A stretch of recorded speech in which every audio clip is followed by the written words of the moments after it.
Ça va mon petit chouchou d'amour? Ça va ma nuit étoilée? Ça va mon petit sucre d'orge? Ça va mon gros boudou d'amour? Ça va ma déesse, astre de mes jours et de mes nuits? Mon gros choupinou à la crème, est-ce que tu as sorti les poubelles? Mais non, on a dit que c'est toi qui devais les sortir ce soir. Mais enfin, tu te moques de moi? J'en ai marre que tu m'écoutes pas, tu m'écoutes pas. Mais c'est toi qui m'écoutes pas. La voix de l'amour et de la paix est toujours la meilleure. Ah, c'est bien dit, c'est beau ce que tu dis. Et des fois, il t'en vient des bonnes comme ça. C'est beau, ouais. Très poétique. On peut pas compter sur toi, t'es nul. Toi aussi, non, toi plus. Non, allez, on se calme les cocos là. On se calme, on se calme, on se calme. Couille molle, va, frigide, salaud, je te déteste. Je te déteste, va crever. Oh putain, c'est reparti. Ils vont recommencer, ils vont tout péter dans la baraque. Il y a les assiettes qui vont voler, tout ça. Ouais, c'est bon. Il m'énerve, il m'énerve, il m'énerve. Ah, des fois, si je pouvais, je l'étranglerais. Mon petit choupinet d'amour, mon petit chou à la crème. Oh, tu me manques. Chante, elle m'énerve, elle m'énerve. Elle me manque, ma douce d'amour, astre de mes jours et de mes nuits. Oh, tu me manques. Mon petit choupinet à la crème. Je t'aime.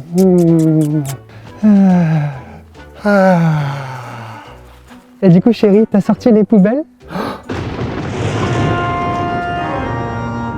Écoutez mes petits loulous, chacune de ces 12 clés en or pour savoir comment éviter les disputes. Attends, je lis mon texte, je sais plus. Oui, c'est ça. Et gérer les disputes de couple, d'amitié, au travail, etc.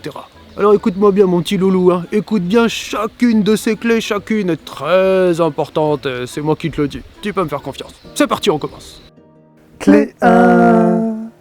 Donc, on sait dans des études scientifiques sur les couples heureux que l'une de leurs caractéristiques, c'est la volonté commune de ne pas monter dans l'escalade de la colère et de la violence, ne serait-ce que verbale. De ne pas emprunter le plus qu'il soit possible, la quasi-totalité du temps, le chemin du conflit, de l'agressivité verbale, du reproche, de l'attaque de l'autre, etc. Et tu dois bien comprendre que c'est un choix qui est en notre pouvoir de choisir soit le chemin de la colère et de la destruction, soit celui de la communication et de la construction. C'est en ton pouvoir. Donc répète après moi ou répétez après moi les amoureux. Je fais le choix. On fait le choix à partir de maintenant que quoi qu'il se passe, on ne prendra plus le chemin de la dispute et de la colère. Cette décision est absolument capitale et tu dois t'y tenir dans la situation, y penser, le prioriser par-dessus tout plutôt que de voir rouge et de foncer dans le tas. Tu vas voir, chacune des clés que je vais te dire est capitale pour t'aider à pleinement construire ça parce qu'évidemment, juste ça tout seul, même si c'est puissant, c'est pas du tout suffisant. On continue. Clé 2, Regarde-les bien toutes, elles vont toutes beaucoup t'aider. Stop! Avec plein de gens, et notamment de couples avec qui on travaille la colère et les disputes. Je vous explique notamment dans la vidéo qui est dédiée sur la colère, que la colère c'est un incendie, et qu'en quelques secondes c'est une petite étincelle, en 10 secondes c'est un truc comme ça, et en 5 minutes c'est un truc gigantesque, et qui va brûler 10 000 fois plus de choses et faire 10 000 fois plus de dégâts. Donc il faut apprendre stratégiquement à intervenir tout de suite, dès que possible, pour interrompre, arrêter, dès que ça commence à monter, l'escalade d'engagement dans la dispute et la colère. Il faut le faire ensemble, d'un commun accord, ça se fait à deux, en copilote, c'est là qu'on est dans les meilleures conditions et dans tous les cas, il faut le faire pour quitter ce chemin. D'ailleurs, j'ai créé une vidéo il y a quelques jours pour savoir comment gérer sa colère, comment apaiser la colère et sortir de ça. C'est très important, ça va à fond compléter ce qu'on fait là. Je te mets dans la description le lien vers la playlist pour gérer la colère et sortir de la colère. Comme ça, tu vas voir, je te donne toutes les cartes en main pour sortir de tout ça. Tu pourras regarder ça à la fin de la vidéo. On continue. Alors là, c'est le petit instant coup de gueule. Non, parce que tous ces gens-là, vous regardez, vous êtes contents, vous profitez de toutes les clés gratuites et tout, vous passez tout votre temps à consommer. Et puis en attendant, c'est Bibi aussi, Freddy qui travaille. Hein. Et quand je pense à tous ces gens qui prennent même pas la peine de liker, de commenter et de partager, ça me dépasse. Après tout le boulot qu'il y a des heures à se trouver le... Enfin... se creuser la cervelle, tu m'as compris. Pour faire tout ça, ça mérite bien un petit like, un petit comment et un petit partage quand même, hein, pour soutenir l'effort de guerre. Enfin, de paix. Enfin, tu m'as compris. On continue. Clé 3. C'est une règle d'or, tu dois l'écrire, tu dois la tatouer, au moins avec un faux tatouage, tu vois. Elle est capitale, elle a aidé plein de couples avec qui on a travaillé tout ça ensemble. C'est tant que je suis sous l'effet de la colère, Je ne cherche pas à discuter avec la personne. Tant que je suis sous l'effet de la colère, je ne cherche pas à aller au combat. Comme je t'explique ça plus en détail sur la vidéo sur la colère dont je t'ai parlé. D'abord, je dois apaiser le feu à l'intérieur de moi. Je dois mettre de l'eau sur ce feu-là. Et une fois seulement que le feu est éteint, là seulement je suis moi dans les bonnes conditions pour pouvoir mieux dialoguer, communiquer avec l'autre. Et bien sûr, ça se fait à deux, je dois aussi attendre et demander à l'autre quand il est OK, quand lui aussi son feu s'est vraiment éteint. Et seulement là, on va chercher à communiquer, c'est capital, sinon on va se prendre le bec. Et ça veut dire que des fois, il nous faut du temps pour laisser de l'eau couler sur les ponts, qu'il faut parfois 1 heure, 2 heures, parfois 1 jour, 2 jours, 3 jours. Dans ces cas-là, il vaut mieux attendre plutôt que partir à la bataille et c'est le feu d'artifice négatif, tu vois. Ça implique aussi très important, enfin, d'apprendre à plus pardonner. Pardonner, ça ne veut pas dire de faire l'autruche, de mettre les lunettes roses, tout ça, pas du tout. On va voir ce qui ne va pas, on va communiquer sur les choses, mais juste d'une manière constructive et tout en progressant intérieurement et se libérant du négatif qui de toute façon ne nous aide pas à bien avancer. J'ai sorti récemment pour toi une vidéo magnifique aussi sur le pardon avec des clés très importantes sur ça. La vidéo est elle aussi dans la playlist sur la colère que tu as dans la description que tu pourras regarder à la fin. On continue. Clé 4. Cette nouvelle clé est capitale aussi, tu vas voir comme toutes les autres clés que je vais te dire après dans la vidéo. C'est d'apprendre mutuellement à construire une communication constructive et où on ne va pas être dans les reproches, les critiques, les rabaissements, la dévalorisation, le rejet. Note bien chacun de ces mots, reviens en arrière et écoute bien chacun de ces mots, écris-les bien, ils sont capitaux. Dans la communication constructive, on va pleinement exprimer les choses dans l'affirmation de soi. On va dire ce qui ne nous va pas, on va dire ce qu'on a sur le cœur, etc. Seulement on va le communiquer d'une bonne manière, sans jamais être dans l'attaque, le rabaissement, le dénigrement par rapport à l'autre. En fait, on va beaucoup mieux communiquer notre message et il y a beaucoup plus de chances que ça soit reçu en face. Et bien sûr, c'est très important, je dis toujours à tous ceux avec qui on travaille la relation avec les autres, en couple ou en autre, qu'une relation ça se fait à deux, comme une valse ça se fait à deux et qu'il faut que l'autre personne aussi, elle veuille être dans ce mood-là. Sinon, évidemment, c'est beaucoup plus compliqué et peut-être que ça ne pourra pas marcher. Donc première chose, c'est trouver le bon moment pour communiquer. Quand on en a parlé ensemble, enfin comme on en a parlé juste avant, je te disais, il faut que les deux feux soient éteints d'abord de chacun. Ensuite, il faut que je parle de moi ce qui ne me va pas, de moi ce qui me fait souffrir, de moi ce que je crains, de moi ce qui me frustre dans cette situation-là. Je parle de moi et pas je suis en train d'attaquer l'autre, c'est pas du tout la même chose. Et 3, je suis aussi dans une décision intérieure profondément sincère, de vouloir à la fois bien sûr faire comprendre ma réalité à moi, mais aussi de vouloir comprendre la réalité de l'autre. Et on part du principe que chacun est de bonne foi, sinon on s'en sort pas. Et puis il faut 2 personnes de bonne foi, sinon on s'en sort pas. Je te donne toutes les cartes en main et donc pour ça, je te mets dans la description le lien vers 2 playlists aussi complémentaires à fond. La première, c'est apprendre à bien communiquer, apprendre à bien s'affirmer. Et la deuxième, c'est comment construire un couple heureux, comment être heureux ou heureuse en amour. Tu vas voir chacune des clés dans toutes ces vidéos-là vont t'apporter énormément de choses, de pièces du puzzle pour compléter tout ça. Tu as le lien dans la description, tu pourras regarder ça aussi en complément à la fin de la vidéo. On continue. 5e clé en or, tu vas voir, elles sont toutes capitales pour t'aider à vaincre tout ça. Écoute-les bien toutes, continue. Ah chérie, t'aurais pas pu mieux dire. Merci les amis, vous êtes au top. Imagine que la vie de couple, c'est comme faire un voyage en bateau. Avec chacun son bateau, sa belle caravelle avec ses belles voiles blanches pas qui volent au vent, ça serait plutôt une mauvaise nouvelle, mais en tout cas qui sont gonflées de vent, tu vois. Pour que le voyage se passe bien, il faut que chacun veuille vraiment s'investir dans la relation. Il faut que chacun veuille vraiment bien construire la flotte de manière juste, réciproque, équitable. Il faut que chacun s'investisse suffisamment bien dans la relation et que ça soit vraiment donnant-donnant, que je donne de moi et que tu donnes de toi. Que je fasse des efforts et que tu fasses des efforts. Que je te fasse passer en premier, que tu me fasses passer en première. Que je fasse preuve d'empathie et de compréhension et ensuite que toi aussi. Que je me remette en question et ensuite toi aussi. Comprends bien qu'il y a plein de personnes avec qui on ne peut pas construire une belle relation de couple. Et quelqu'un de parfait, bien sûr, ça n'existe pas, mais tu as des personnes qui sont vraiment dans une volonté sincère de ça. Tu ne peux pas, tu es dans l'illusion et le mirage, tu te trompes toi-même, tu te mens à toi-même si tu te fais croire que tu peux créer une belle flotte et faire un beau voyage avec quelqu'un qui ne veut pas de cette manière-là se caler bien côte à côte et naviguer de la bonne manière comme il faut, caler à tes côtés comme ça. C'est pas possible. Si on a besoin, j'écris aussi plein de belles vidéos sur comment se détacher d'une personne, comment détecter et se libérer des personnes négatives et toxiques, comment être heureux seul. Tu as ça dans les playlists dont je t'ai parlé, notamment une playlist aussi sur le bonheur, comment être heureux seul. Tu as aussi une vidéo sur se libérer de la dépendance affective, etc. Tranquillement, tu peux trouver ça en tapant sur ma chaîne ou dans les playlists que je t'ai dit. 6e clé en or, plus on continue dans toutes les clés, plus on est heureux. Ah oui, oh oui mon choupinet d'amour. Est-ce que tu connais ce qu'on appelle l'a priori positif? C'est un truc en communication pour nous aider à parer ces trucs-là. Comme j'en parle dans la vidéo sur la colère, gérer la colère, plus toi ou moi on se met en colère et après on risque de partir dans la dispute, plus on a ce réflexe primitif dont on parle mieux que moi, Kronk, tu verras dans la vidéo sur la colère, qui est de voir les choses comme moi le gentil, la gentille victime et l'autre le grand méchant, le grand tigre à dents de sable, le grand agresseur. Des fois on se dispute parce que l'autre est vraiment négatif en face de nous, mais plein de fois dans les disputes, on a cette illusion, quand c'est pas le cas, de l'autre méchant avec des mauvaises intentions envers moi, fait pour m'attaquer, pour me nuire. Ça te parle ça? Et donc l'a priori positif, c'est très important, c'est pas mettre des lunettes roses, c'est quand on sait qu'on a une relation belle et saine en face de nous. C'est de dire, même si l'autre a dit ou a fait ou n'a pas dit ou n'a pas fait quelque chose et que ça me blesse, que ça me frustre, que ça me fait du mal, etc., c'est sûrement que malgré tout, il n'y a pas d'intention négative à ça. Qu'a priori, il a dû faire ça la plupart du temps, avec une intention positive, ne serait-ce que lui dans son abord des choses, pour lui avancer, pour lui se sentir bien, pour lui se faire entendre, pour lui essayer de faire passer certaines choses qui sont importantes pour lui, tu vois, par exemple, mais qu'il n'a pas fait ça dans le but de me nuire. Et c'est très important parce que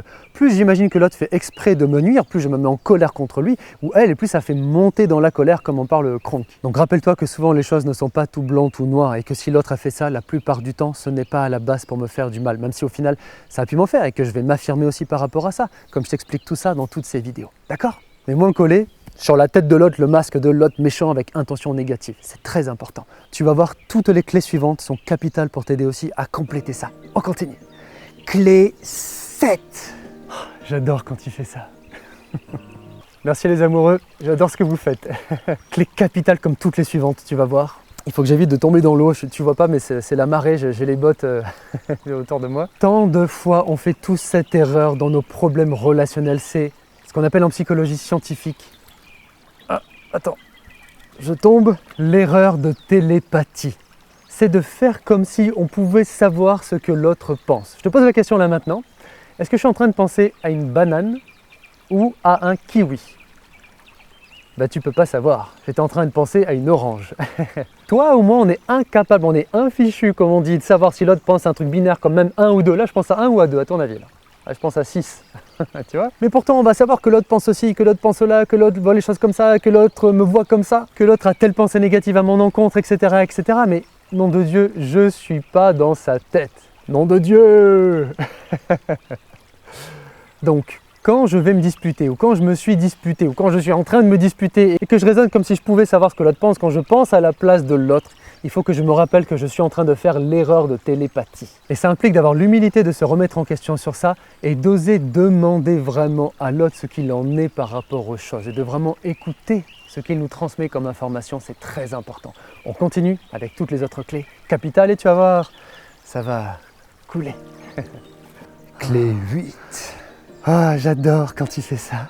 Ça aussi, c'est capital. Ça m'a tellement aidé plein de fois dans ma vie de couple et ça a aidé tellement de gens avec qui on a travaillé ça, comme toutes les autres clés. C'est d'avoir l'humilité et le courage de faire le premier pas en cas de dispute. Trop souvent, je vois des gens dans la vie qui attendent que l'autre fasse le premier pas et ça ne marche pas comme ça dans la vie. Bien sûr que si 99% du temps, c'est toi qui le fais et 1% du temps l'autre, ça va pas, il y a un déséquilibre, il faut communiquer sur ça, il faut mettre les choses à plat, ça doit s'améliorer. Mais même si tu as ta rancœur, tes griefs, tes raisons d'être en colère, etc., de te disputer, ose à chaque fois le plus possible faire le premier pas vers le chemin de l'écoute, de la compréhension, de l'expression constructive, de la communication constructive de soi et de chercher aussi l'empathie, de comprendre l'autre quand l'autre n'a pas fait des trucs dégueulasses, quoi, je veux dire, quoi, tu vois, dans une relation normale, ok? Et quand tu communiques, apprends à vraiment écouter la réalité de l'autre. Cherche à vraiment comprendre. Retiens cette notion-là, ce terme. Je dois comprendre la réalité de l'autre et vraiment me mettre à sa place. Que je me mette à sa place.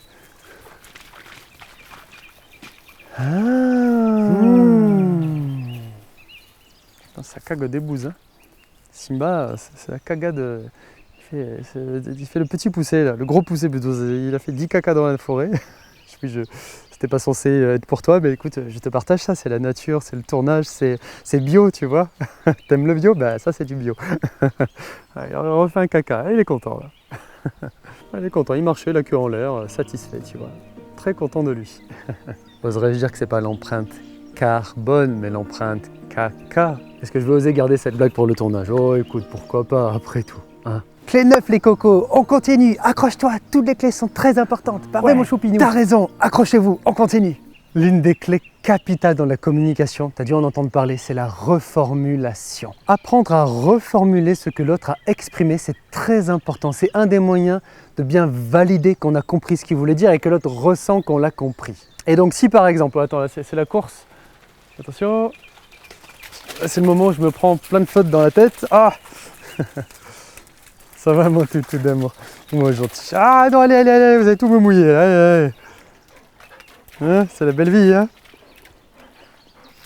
Donc tu communiques avec la personne comme on en a parlé, tout ça, et imagine qu'elle te dise, ben voilà par exemple quand il s'est passé telle chose, moi je me sens triste, je me sens en colère, à ce moment-là j'ai l'impression de ne pas me faire respecter. Tu fais pas que de la belle reformulation comme ça sur la forme, c'est parce que tu as cherché à sincèrement comprendre sa réalité, que du coup ensuite à ça tu peux rajouter les choses en disant d'accord, donc si j'ai bien compris ce que tu m'as dit, quand il se passe telle chose, toi ça fait que tu te sens triste, en colère et que tu te sens pas respecté. Du coup, est-ce que c'est ça? Et la personne va te dire mais non, c'est pas ça, tu m'écoutes pas du tout. Mais non, c'est pas ça, tu m'écoutes pas du tout. Non, je rigole, elle va plutôt te dire oui, mon petit choupinet à la crème, que c'est bon d'être comprise. Oui, mon soleil et ma lune, que c'est bon d'être compris. Et ça va vous faire du bien tous les deux. C'est comme si vous parlez le même langage avec le morse. Bip, bip, bip, bip, bip, bip, bip. Vous communiquez le même langage, vous allez pouvoir créer des ponts entre l'un et l'autre et sortir des disputes. Clé 10 mon choupinou d'amour. Oh, ils sont trop mignons tous les deux, qu'est-ce que t'en penses? Tout en appliquant ce que je t'ai dit dans les clés précédentes et aussi dans les clés qui vont arriver et dans les vidéos dont je t'ai parlé pour construire les bases d'une communication, ce qui est très important ensuite. Et dans le fond, je trouve, de la bonne communication, c'est vraiment de parler avec son cœur. Quand je parle avec mon cœur, je ne suis pas dans le reproche et l'attaque, etc. Je parle avec le fond de moi, le fond de mon être. Et c'est comme si je vais aller puiser ma vérité, tu vois, la plus profonde vérité en moi. Avec cette vérité, je vais vraiment la communiquer la plus bio, la plus directe possible à l'autre. Donc retiens bien ça, ton but, ce n'est pas de communiquer avec colère. Ton but, c'est de communiquer avec cœur. Ça va avec. Dans la bonne communication, j'enseigne souvent aux personnes, quand on travaille ça, qu'un autre mot-clé important, c'est l'authenticité. Tu dois communiquer de manière authentique les choses que tu as au fond de toi, au fond de ton cœur à l'autre, à un moment où c'est le bon moment pour ça. Rappelle-toi de ces deux mots-là, c'est très important, c'est des points de repère, c'est comme un phare qui te guide dans quelle direction tu vas, versus colère, rancœur, etc. Ne communique pas juste à la surface des choses, ne sois pas dans l'inhibition à ne rien dire ou dans le faire semblant, ne sois pas dans l'agression. Et conseil très important, si ça t'aide, note ce que tu as justement sur le cœur et ou dans le cœur. Ça va t'aider à mieux formuler ce qu'ensuite tu veux transmettre à l'autre. Rappelle-toi de ça, ça a beaucoup aidé beaucoup de couples avec qui on utilisait ces techniques de manière plus poussée. Oui, approfondie et poussée, ça fait à pousser de manière à pousser, tu vois. Et ça va beaucoup t'aider aussi. On continue avec la clé suivante, capitale aussi. Clé 11. Oh, on est mignon. Merci.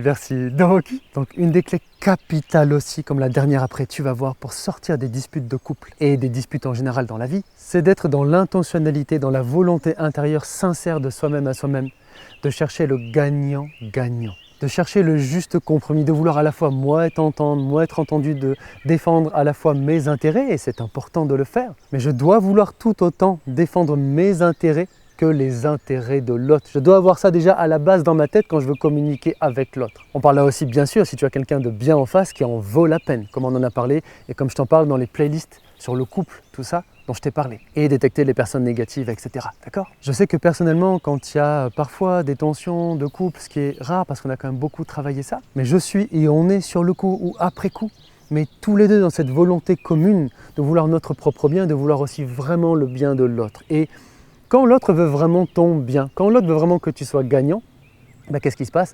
Ça te fait du bien. Tu sens que l'autre cherche aussi tes intérêts, donc ça t'ouvre, ça te fait un peu aussi desserrer les fesses sur des choses aussi. Et plus on fait ça, plus ça nous aide mutuellement à nous ouvrir et après à plus aller plutôt l'un vers l'autre. Pareil, je mélange les mots. D'aller vers l'autre, voilà, l'un vers l'autre, vers l'autre. Quand tu fais ça, tu dois sentir et tu dois en communiquer, tu dois en parler avec l'autre, pour que lui aussi fasse ça et que cette valse puisse fonctionner. Rappelle-toi de cette clé en or comme la dernière, très importante aussi. On continue. Et enfin, sous vos yeux ébahis, clé 12.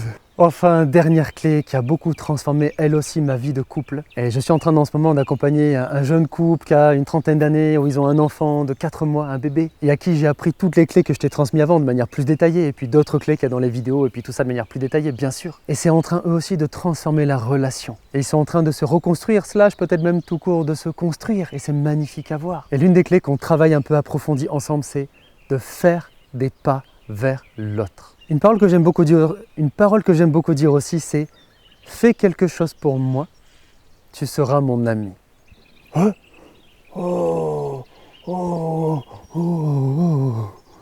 Ça, c'est Kronk, l'homme des cavernes en nous. Quand on est gentil avec lui, l'animal en nous, la partie primitive de nous, bah elle est contente. Il est content qu'on soit gentil avec lui. Et celui qui est gentil avec moi, ça devient mon ami dans ma tête. Donc si tu veux sortir des disputes et créer une relation plus harmonieuse, il faut que tu fasses l'effort aussi de plus faire des pas en avant vers l'autre dans des choses qui peuvent lui faire plaisir, qui peuvent l'aider à être plus heureux, à plus s'épanouir, à plus s'accomplir, à plus avancer dans sa vie. Il faut toujours que ça soit aussi réciproque, hein, c'est très important. Mais tu vois, ce couple dont je te parle là, à cause des colères et des tensions, tout ça, il faisait plus grand chose l'un pour l'autre. C'était plutôt chacun enfoncé, tu sais, dans ses barricades ou dans le trou qu'il a creusé comme ça, prêt à se défendre. En mode homme des cavernes et femme des cavernes, tu vois, bien comme ça.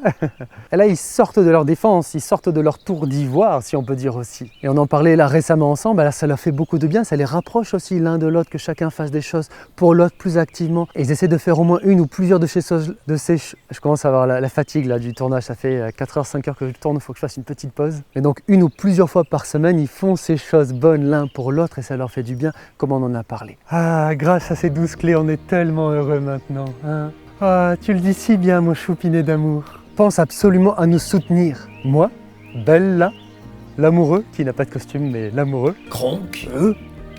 Et enfin Deus, enfin Dieu pour les intimes. En likant et commentant et en partageant la vidéo. C'est très important, s'il te plaît. Partage-moi en commentaire ce que t'as inspiré et apporté toute cette super vidéo, j'espère. Je rigole et tout avec toi, mais je suis là pour une mission très importante qui anime toute ma vie du soir au matin. Insuffler l'espoir au monde. Soutiens-moi en likant tout ça et en partageant ce que je fais. Pense absolument à t'abonner et à activer les notifications. Et tu vas voir toutes les playlists qui vont t'aider à compléter ce qu'on a fait là, notamment à la fin de la vidéo. On se regarde ensemble le bêtisier pour rigoler encore un bon coup. Et ensuite, on se retrouve tout de suite dans la prochaine vidéo ensemble. C'est parti. Couille-molle, va. Couille-molle. Va crever. Oh, il y a Simba qui est crevé encore, regarde. En plein effort, il va récupérer un peu là. Ah mince, il fait un petit vomito. Ah, c'est bon. Dommage que je puisse pas le faire le gros plan, je suis au maximum au niveau du zoom. Hein. C'est dommage de rater ça. Deuxième partie, le pauvre, mais ça va aller là. Voilà, deuxième partie. Le filet de bave, je le vois d'ici dans le petit écran de la caméra, son sexe. Écoutez la voix du pardon et du dialogue. Oh, sérénité. Oh, on est mignon.